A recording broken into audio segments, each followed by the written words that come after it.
हाँ dear student, तो next lecture हम स्टार्ट करने जा रहे हैं। ठीक है, लेक्चर नंबर 25 हिंदी मीडियम में। ठीक है, तो हम मॉड्यूल का डिस्कशन कर रहे थे। स्टेज 1 स्टेज, ये जब थ्योरी खत्म हो जाती है तो बिल्कुल लास्ट में मिलेंगे ये स्टेज। जैसे लेसन खत्म हो जाता है उस लेसन के लास्ट में मिलेंगे। तो स्टेज 1 के हमने क्वेश्चन कितने कर दिए आप देखिए। स्टेज 1 के अभी तक हमने क्वेश्चन कर दिए हैं जी 19 तक क्वेश्चन कर दिए। अब हम 20वें क्वेश्चन पे आते हैं जी। स्टेज 1 का 20 नंबर क्वेश्चन क्या कहता है? ए से एफ तक 6 सदिशों के परिमाण को दिखाया गया है। ठीक है, ए से एफ तक है, इधर ए है, ठीक है, सदिश ए, सदिश बी है, इधर सदिश सी है, इधर सदिश डी है, इधर सदिश ई है और इधर सदिश एफ है। A B C D E F ये सदिश है जी। ठीक है, ए से एफ तक 6 सदिशों के परिमाणों को दिखाया गया है।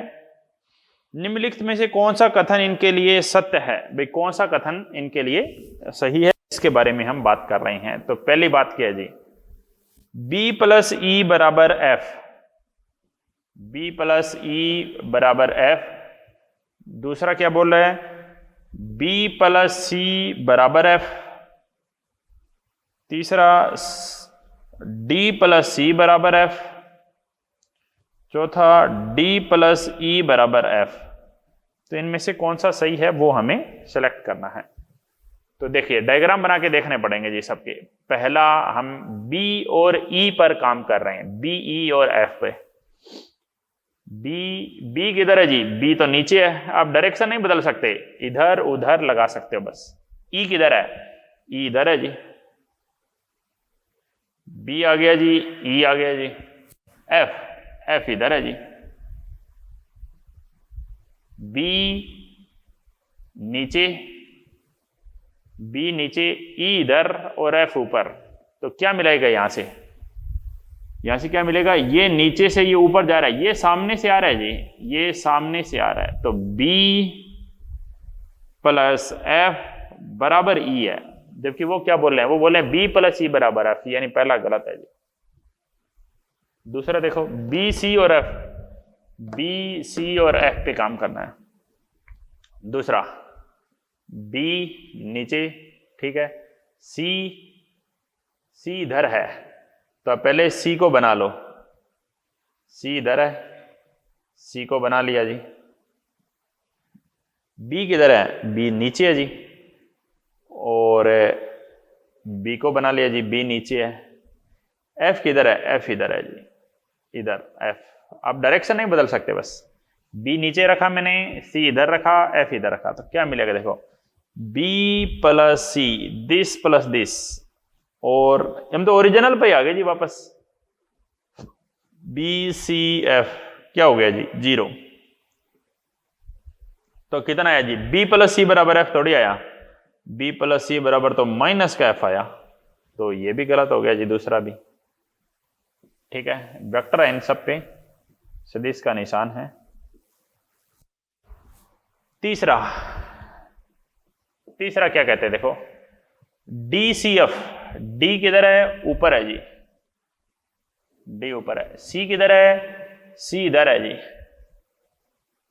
D C. एफ किधर है? एफ इधर है जी। तो क्या मिलेगा देखो, ये इधर, ये इधर, ये सामने से आ रहा है, सी प्लस एफ। सामने से कौन आ रहा है? डी। सी प्लस एफ बराबर डी, वो कह रहा है डी प्लस सी बराबर एफ, यानी ये भी गलत है। लास्ट बच गया G D E F. D किधर है बोलो? ऊपर है जी, डी। और कौन सा लेना है? ई किधर है जी? ई इधर है। डी ई एफ किधर है? एफ इधर है जी। तो क्या करोगे जी?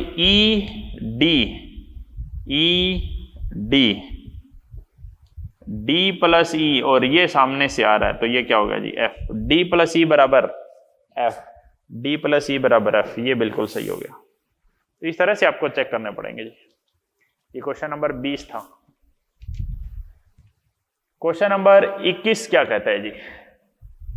क्वेश्चन नंबर 21 करने जा रहे हैं। क्या है जी क्वेश्चन नंबर 21? यदि एक सदिश 2i + 3j + 8k, एक सदिश है 2i + 3j + 8k, दूसरा सदिश 4i 4j alpha k, 4i 4j और अल्फा के किसके साथ है? माइनस के साथ है जी। 4i - 4j + अल्फा के एक दूसरे के लंबवत हैं। इसको मैं सदिश ए मानूं और इसको सदिश बी मानूं। सदिश ए लंबवत है सदिश बी के, ए और बी एक दूसरे के लंबवत है, तो क्या फार्मूला लगाएंगे? उनका डॉट गुणनफल 0 कर देंगे जी। ए लंबवत है बी के, तो क्या बोलोगे आप? A dot B 0। A dot B 0 करोगे तो देखो डॉट कैसे होता है? 4 दूना 8, 4 तिये 12, 8 अल्फा = 0, -4 + 8 अल्फा = 0, 8 अल्फा बराबर 4, अल्फा बराबर 4/8, 1/2। कोई कंफ्यूजन? तो इसी के साथ हमने स्टेज 1 के 21 क्वेश्चन कर दिए हैं। अब आगे और क्वेश्चन करेंगे, देखते जाइए आप।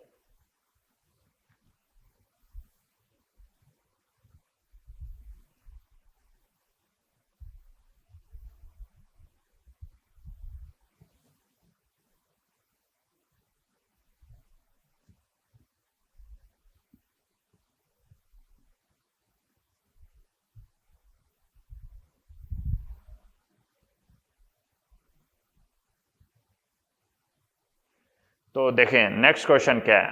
नेक्स्ट क्वेश्चन नंबर पढ़ेंगे। क्वेश्चन नंबर कितना था जी? ये था जी क्वेश्चन नंबर 21। अब क्वेश्चन नंबर 22 देखने जा रहे हैं जी हम। क्वेश्चन नंबर 22 क्या है? दो सदिश ए और बी के मान दिए गए हैं, बी के अनुदिश ए का घटक बताओ। ए और बी दो सदिश दिए गए हैं जी। कौन कौन से हैं? सदिश ए है जी 2i + 3j,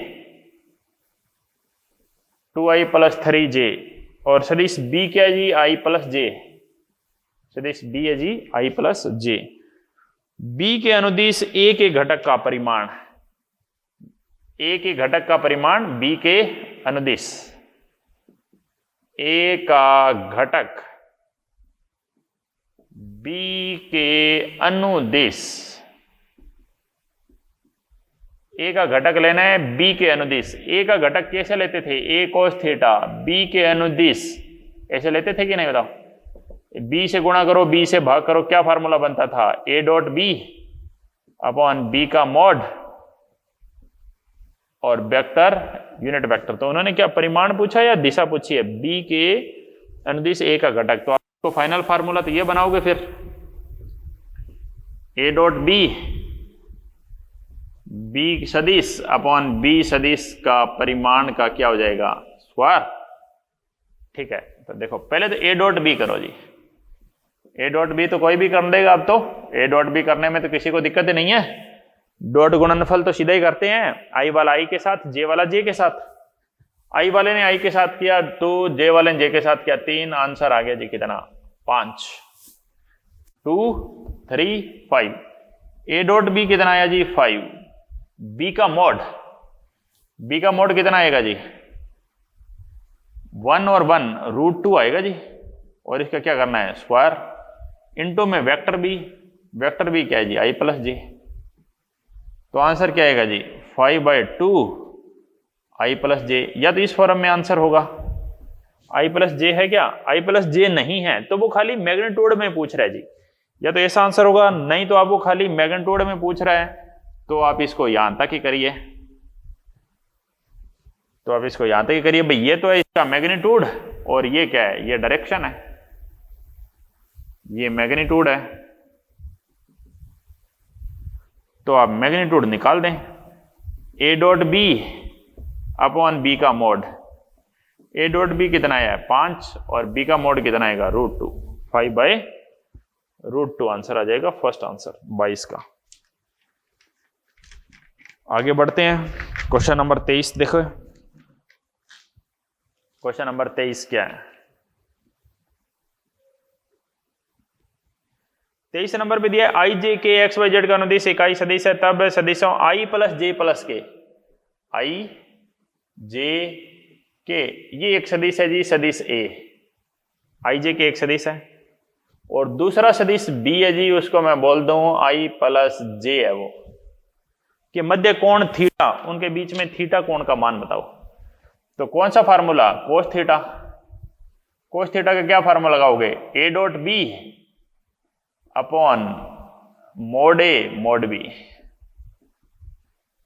A dot B upon mod A mod B, ये फार्मूला लगाना पड़ेगा हमें। तो डॉट प्रोडक्ट करो, डॉट गुणनफल,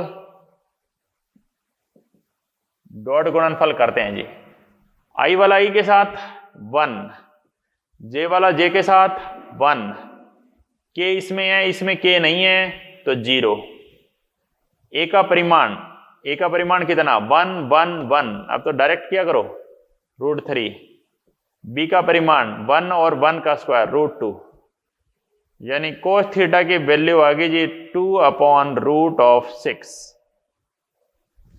अब आंसर में ऐसे है कि ये आंसर तो नहीं है डायरेक्ट, तो कोस थीटा को क्या बोल सकते हो आप, क्या होता है कोस थीटा, बेस आधार बटे करण, तो ये लंब कितना आएगा जी, लंब कितना आएगा, लंब बताओ, इसकी वैल्यू कितनी आएगी, ये आएगा जी इसका वर्ग माइनस इसका वर्ग, वर्गमूल 6 का वर्ग, वर्गमूल 6 का वर्ग 6 माइनस 2 का वर्ग 4, कितना आया 6 माइनस 4, वर्गमूल 2 आएगा जी, इसका मान आएगा कि नहीं बताओ, वर्गमूल 2।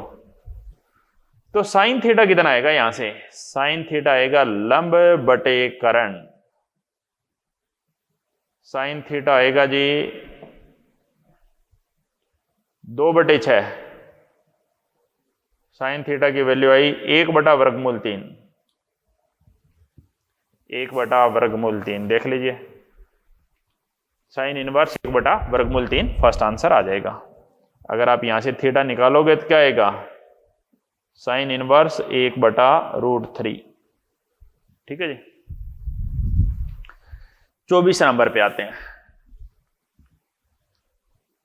24 नंबर क्वेश्चन क्या है, देखिए, एक समान बल के अंतर्गत कोई कण स्थिति दिश से दिश तक गति करता है, विस्थापन मीटर में, तो कार्य बताइए। पहले तो बल दिया जी, बल कितना दिया बताओ, 4i प्लस जे प्लस 3k, ये तो कोई बल है। कण कहां से कहां तक जाता है, कण की स्थिति, पहली स्थिति, दूसरी स्थिति, और फिर आता है जी विस्थापन, वो आता है जी R2 माइनस R1।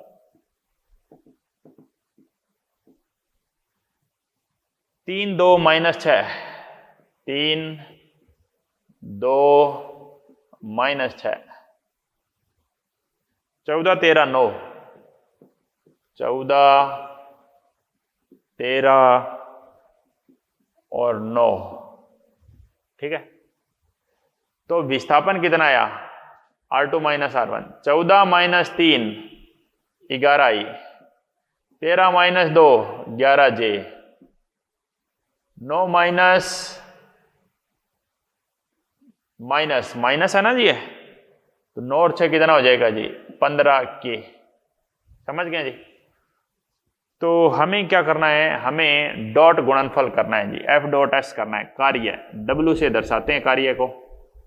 कार्य कैसे आता है, ये सूत्र याद रखना है, उन्होंने सूत्र नहीं दिया जाएगा, ये डॉट गुणनफल करना है F और S का, इसका और इसका डॉट गुणनफल करिए। 11 चौके 44, 11 एकम 11 और 15 तिये 45, कितना आएगा जी 5 और 1 6 और 4 10, 4 और 1 5 और 4 9 और 1 10, 100 जूल, 100 जूल आंसर आना चाहिए, फर्स्ट आंसर बिल्कुल 24 का फर्स्ट आंसर, ठीक है जी, समझ गए। इसके बाद आगे बढ़िए, नेक्स्ट पॉइंट पर हम आगे बढ़ते हैं।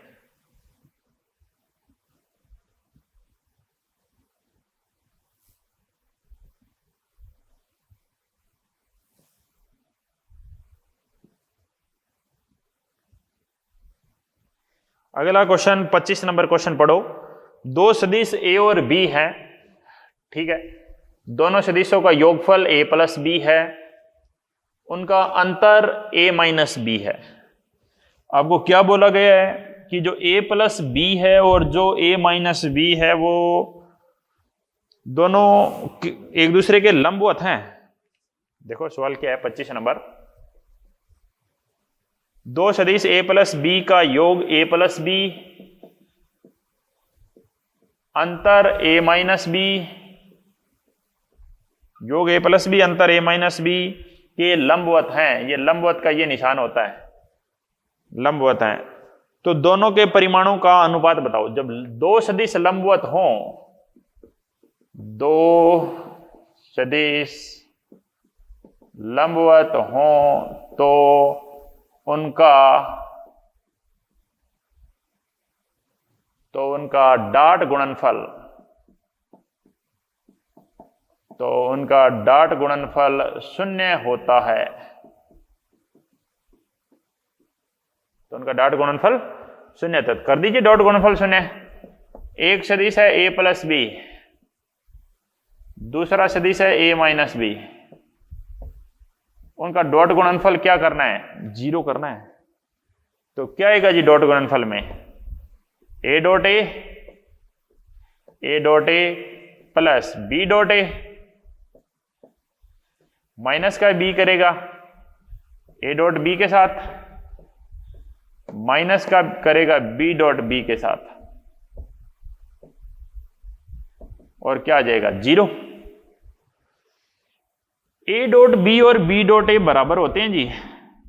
a डॉट b और b डॉट a दोनों बराबर होते हैं आपस में, कोई फर्क नहीं होता है इनमें।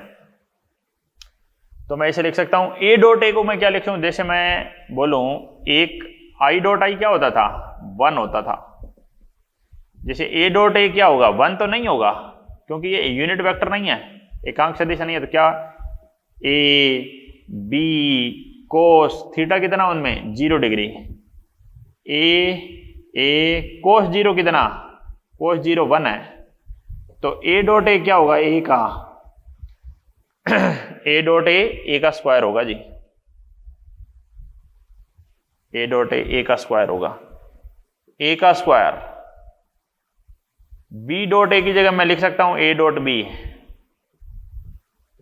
Minus a dot b, b का square 0, cancel. a square minus B square is equal to 0, a square is equal to b square, वर्गमूल ले लेते हैं, a बराबर b, a बटा b बराबर 1। कौन सा आंसर आएगा? a बटा b किसके बराबर आ जाएगा जी? 1 के। पहला आंसर आ जाएगी 25 का फर्स्ट आंसर। 26 नंबर पे जा रहे हैं जी। 26 नंबर क्या देखो, सदिश a और b के बीच में कोण थीटा है, तो त्रिक गुणनफल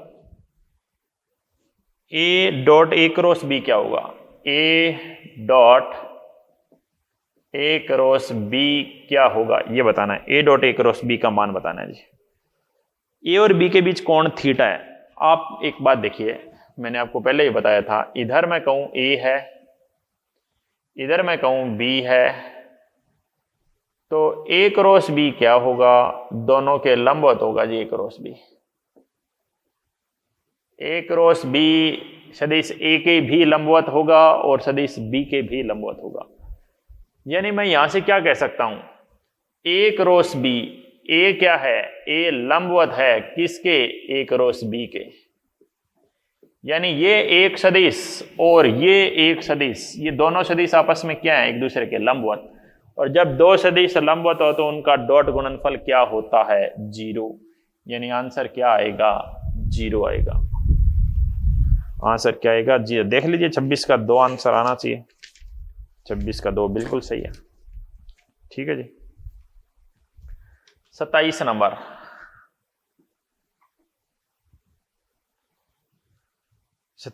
क्या कहता है? देखिए a क्रॉस b और b क्रॉस a बराबर हो जाएं तो क्या हो जाएगा? देखो a क्रॉस b और b क्रॉस a बराबर हो जाएं। a क्रॉस b को आप क्या लिखोगे? a b sine theta into में n कैप, दिशा बी क्रॉस ए को क्या लिखोगे, B A sine theta into में एन कैप लिखेंगे। लेकिन हम जानते हैं ए क्रॉस बी की दिशा और बी क्रॉस ए की दिशा विपरीत होती है, इसलिए यहां साइन कैसा आएगा, माइनस आएगा कि नहीं बताओ भाई, साइन माइनस ही आएगा। ये दोनों बराबर कब हो सकते हैं, आप ए बी से ए बी कैंसिल कर सकते हो, थीटा तो उनके बीच में निकालना है, दिशा विपरीत है जी दोनों की दिशा विपरीत है, तो आप इसको इधर लेके आओगे, sine theta N cap plus sine theta N cap, तो आप बोलेंगे 2 साइन थीटा एन कैप बराबर 0। तो बोल सकते हो आप साइन थीटा बराबर 0 बटा 2 एन कैप, यानी 0 ही बोल सकते हो भाई। साइन थीटा बराबर मैं कहूं 0 है, तो आप क्या कहोगे, थीटा कितना है जी, 0 डिग्री या 180 डिग्री, या तो 0 ऑप्शन होता, या फिर क्या हो सकता है, या 180 डिग्री। 180 डिग्री को आप क्या बोल सकते हो, पाई रेडियन। 180 को आप क्या बोल सकते हो, पाई रेडियन बोल सकते हो जी, ठीक है। ये 27 नंबर सवाल था। हमें जो ए क्रॉस बी और बी क्रॉस ए होते हैं, ए क्रॉस बी और से अपोजिट डायरेक्शन हैं, आपको ए क्रॉस बी और बी क्रॉस ए के बीच में नहीं पूछा गया है, आपको ए और बी के बीच पूछा गया है। ए और बी के बीच पूछा गया है, इसलिए आपको लास्ट में जो साइन थीटा है उसकी वैल्यू निकालनी पड़ेगी। जो साइन थीटा की वैल्यू है वो 0 है, और जब साइन थीटा 0 होता है तो आप जानते हैं थीटा की वैल्यू या तो 0 हो सकती है और या फिर 180 हो सकती है। अब बात किया जी, अब बात देखिए 28 नंबर सवाल पे बात आती है। 28 नंबर सवाल क्या है, ए क्रॉस बी है वो वर्गमूल 3 गुणा है जी, किसका, ए डॉट बी का, और यहां पे परिमाण लगे हैं, परिमाण है ये, ऐसे दोनों तरफ परिमाण है, वो ब्रैकेट नहीं है, वो परिमाण कर लीजिए उसको। तो थीटा का मान कितना होगा जी, सिंपल क्वेश्चन है। ए क्रॉस बी क्या होगा जी, mod A mod B sine theta, परिमाण ही लेना है, दिशा नहीं लेनी, खाली परिमाण ही लेना है। तो आप क्या लेंगे, mod A mod B sine theta वर्गमूल 3 गुणा, ये क्या होता है जी, mod A mod B cos theta, mod A mod B cancel, sine के नीचे ले आओ कॉस, साइन बटा cos, tangent theta is equal to √3, theta कितना आ गया 60 डिग्री। 29 नंबर सवाल देखिए। 29 नंबर सवाल क्या है, एक बल है किसी कण में अपनी दिशा में उत्पन्न, विस्थापन इतना है, कार्य इतना है, तो सी का मान बताओ। तो देखिए बल कितना है, 3I CJ 2K, ये बल है। विस्थापन कितना है जी, -4I + 2J -3K, कार्य 6 जूल है, तो कार्य होगा क्या, कार्य होगा F.S, तो करिए जी F.S -12 2C -6, और कार्य किसके बराबर करना आपको, 6 जूल के बराबर। तो 12 और 6 कितने हो गए जी, -18 + 2C बराबर 6, 18 और 6 कितने 24, और C बराबर कितना 12, कितना आंसर आएगा जी, 12 आंसर आएगा जी 29 का। आएगा कि नहीं बताओ, 29 का आंसर 12 आ जाएगा जी। नेक्स्ट बात क्या है, 29 के बाद 30 नंबर पे बढ़ते हैं जी। 29 के बाद 30 नंबर क्वेश्चन क्या कहता है, देखो, ए क्रॉस बी बराबर वर्गमूल 3 गुणा ए डॉट बी। सेम वही क्वेश्चन है, इसमें भी परिमाण है जी, इसमें भी ये परिमाण है। ए क्रॉस बी है वो वर्गमूल 3 गुणा ए डॉट बी है, तो ए + बी का मान बताओ। सेम यही क्वेश्चन है, ये देखो इतना क्वेश्चन तो सेम ही है। इतना क्वेश्चन तो यही है। थीटा कितना आया, 60 डिग्री आ गया। थीटा 60 आ गया तो a प्लस बी आ जाएगा। कैसे, a square b square 2ab cos 60,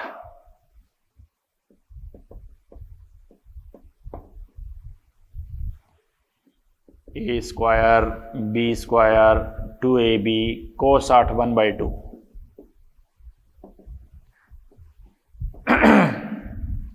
a square plus B square plus A B की पावर 1/2, ए square plus B square plus A B की पावर 1/2। 30 का आंसर 4 आ जाएगा जी, 30 का आंसर 4 आ जाएगा। अब 31 नंबर क्वेश्चन पे बढ़ते हैं जी। 31 नंबर क्वेश्चन क्या है देखो।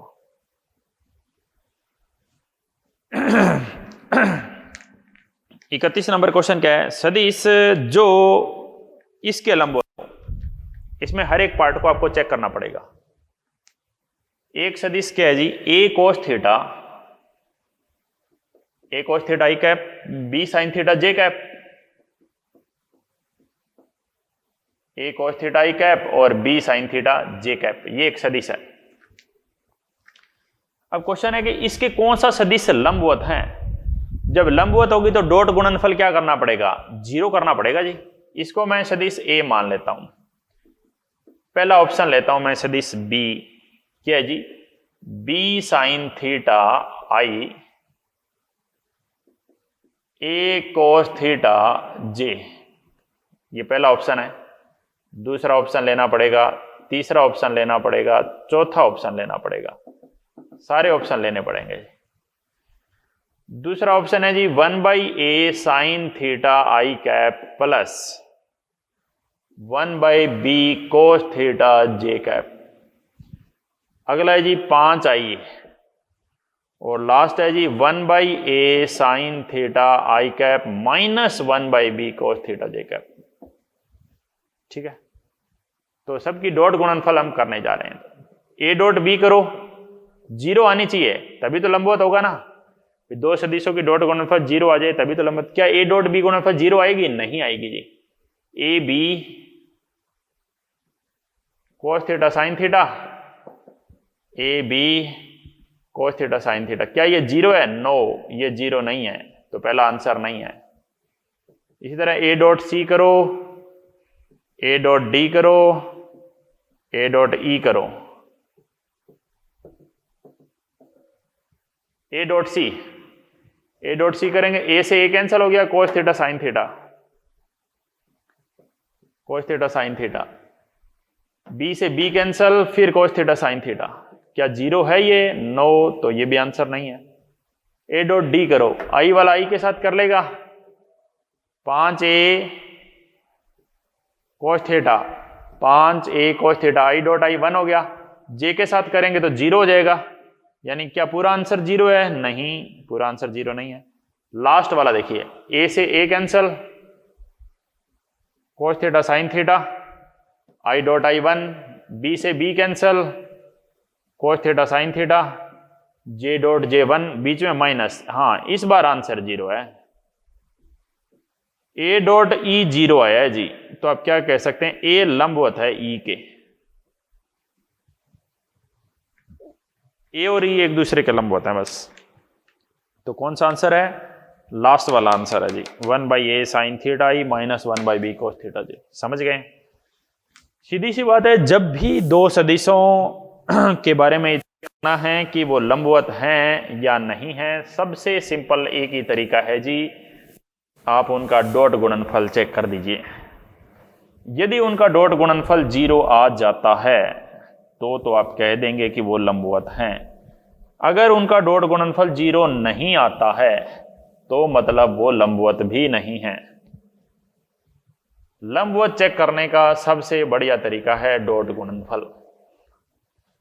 डॉट गुणनफल से आपको तुरंत पता चल जाएगा वो लंबवत है या नहीं। ठीक है, तो इस बात का ध्यान रखना है। डॉट गुणनफल आपको आता ही है, इजी भी है। तो आगे बढ़ जाते हैं जी। नेक्स्ट बात क्या है, कहां तक कर लिए जी हमने कर लिए जी 31 नंबर क्वेश्चन तक हमने कर लिए हैं। 32 नंबर क्वेश्चन पे हम बढ़ रहे हैं जी आगे। 32 नंबर क्वेश्चन क्या है? ओमेगा और आर दोनों आपको दिए गए हैं। ओमेगा कितना दिया है? 3i -4j प्लस के। आर दिया जी 5i -6j प्लस 6k।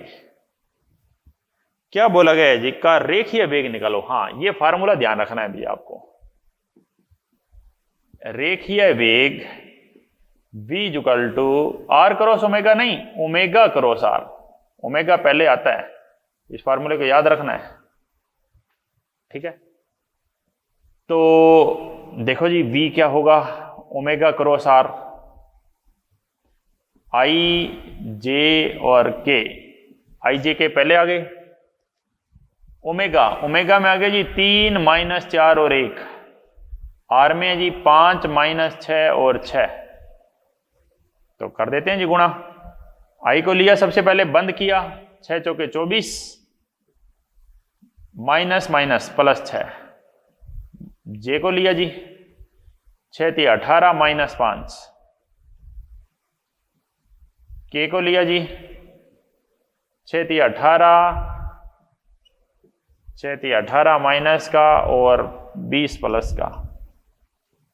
बस ये आंसर आ जाएगा जी, देख लीजिए। -24 प्लस 6, इसको बंद करेंगे 18 -5, इसको बंद करेंगे -18 प्लस 20। तो कितना आया? -18i, 13 और 5 18, 13j plus 2k। -18i 13j 2k, fourth answer होगा जी 32 का, ठीक है। 33 नंबर क्वेश्चन क्या कहता है? 33 नंबर क्वेश्चन देखिए। 33 नंबर क्वेश्चन में कि 3 सदिश हैं जी ए बी और सी, उनके बीच में संबंध है ए डॉट बी 0 है। ए डॉट बी 0 है, इसका मतलब क्या? इसका मतलब ए लंबवत है जी बी के।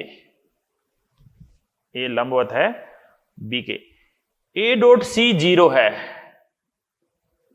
ए डॉट सी 0 है, इसका मतलब ए सी के भी लंबवत है जी।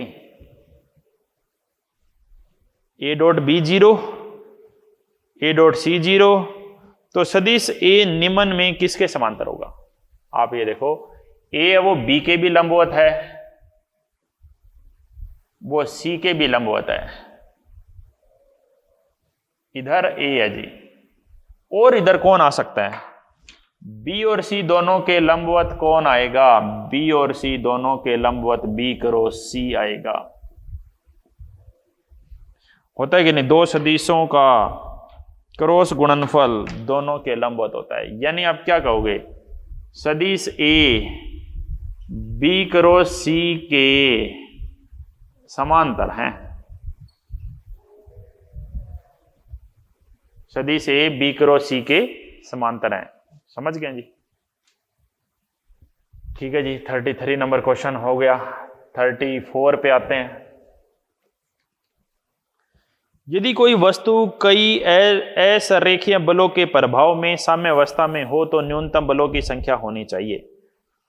कोई वस्तु असरेखीय, ये बात मैंने आपको बताई थी कि नहीं भाई?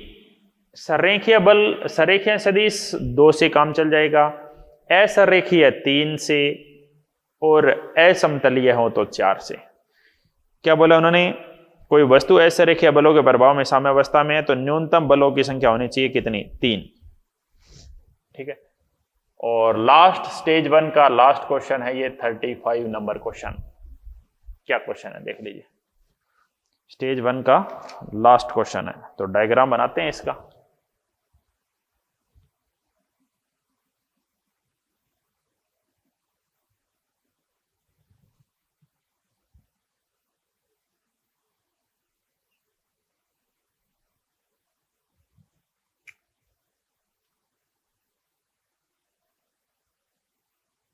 यहां से रस्सी बंधी हुई है, डब्ल्यू भार लगाया गया है, ये कोण दिया गया है 30 डिग्री का, और ये है जी 30 न्यूटन, और ये पॉइंट ए है, ये पॉइंट ओ है। ठीक है, तो क्या बताना है जी, W का मान और रस्सी में तनाव बताना है। मैंने आपको बताया जी ये सवाल दो तरीकों से किया जा सकता है। एक तरीका तो होता है जी घटक लेना, जिसे हम डायरेक्ट कर देंगे। रस्सी में तनाव OA, रस्सी में तनाव T होगा मान लिया कोई, तो T का एक घटक तो इधर लेता हूं मैं, T का एक घटक तो इधर लिया T cos 30, T का दूसरा घटक इधर लेता हूं T sin 30। बस अब दोनों को बराबर कर दो। T sin 30 इधर बराबर इधर 30 के बराबर है, साइन 30 1/2 30 के बराबर हो गया। T का मान आ गया जी 60 न्यूटन। आया कि नहीं बताओ? T आ गया तो W भी आएगा। ऊपर कौन है? T cos 30, ऊपर T cos 30 है, नीचे कौन है जी? W। तो T cos 30 क्या होता है? √3/2 बराबर W। T का मान कितना रखें? 60, √3/2 बराबर W। ये कैंसिल कर देंगे, 20 30 दूनी 60, तो W का मान आएगा जी 30√3। एक तो ये तरीका है। दूसरा तरीका आपको एक और तरीका भी बताया हुआ था, ध्यान हो तो, लामी प्रमेय लेते हैं हम। लामी प्रमेय से भी ये आंसर निकाला जाता है, याद करो लामी प्रमेय लगाई थी हमने। तो लामी का यूज करके भी मैं ये आंसर आपको बताता हूं। देखो इधर T है, ठीक है, इधर 30 है, ठीक है जी, इधर नीचे W है, ठीक है। ये कोण कितना है? ये कोण 90 + 30 120 है जी ये। और ये कोण कितना है? ये कोण तो 90 ही है, ठीक है।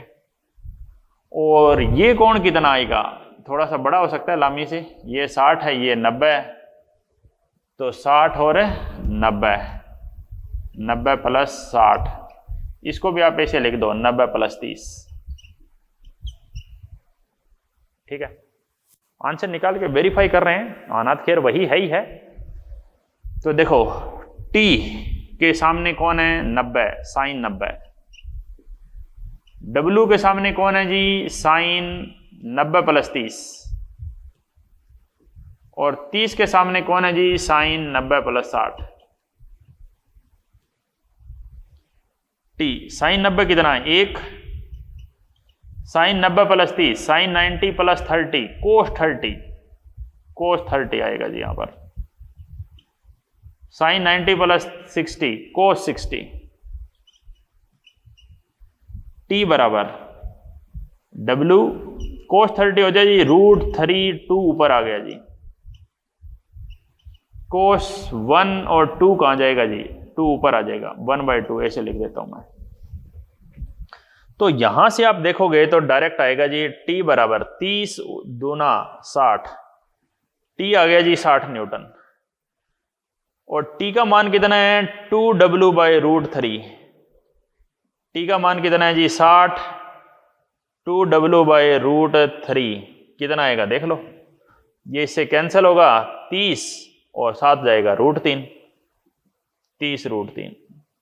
तो आंसर कैसे निकालो आप? लामी प्रमेय लगाओ, लामी की थ्योरम लगा सकते हो, आप घटक विधि लगा सकते हो, कोई सा भी आप तरीका लगा सकते हो, आंसर इससे आ जाएगा जी, ठीक है। तो अभी हमने स्टेज 1 के क्वेश्चन हैं वो खत्म कर दिए हैं जी। अब हम स्टेज 2 के क्वेश्चन पे आते हैं जी।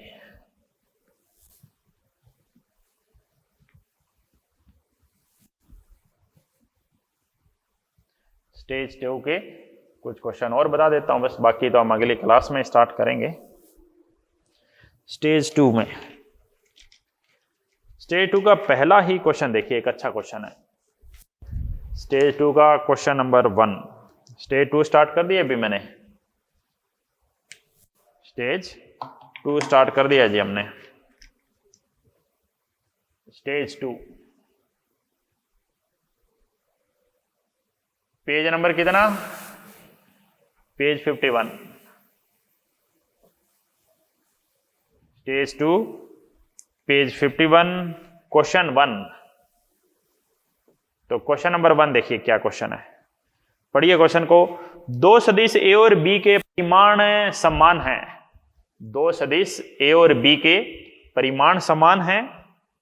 यदि ए प्लस बी का परिमाण ए माइनस बी के परिमाण का n गुणा है, ए प्लस बी का जो परिमाण है, ए प्लस बी का परिमाण वो ए माइनस बी के परिमाण का n गुणा है, तो ए और बी के मध्य कोण बताइए।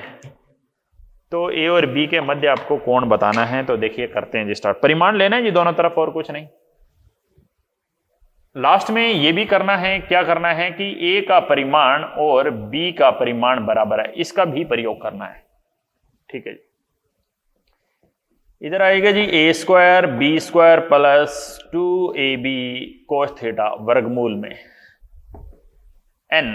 इधर आएगा जी a square b square minus 2ab cos theta वर्गमूल में आएगा जी। ठीक है, ए की जगह बी की जगह ए लिख देते हैं, तो ये आ गया जी a square plus 2a square cos theta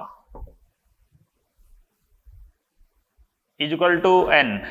अभी मैं वर्गमूल ही लेके चल रहा हूं एक बार।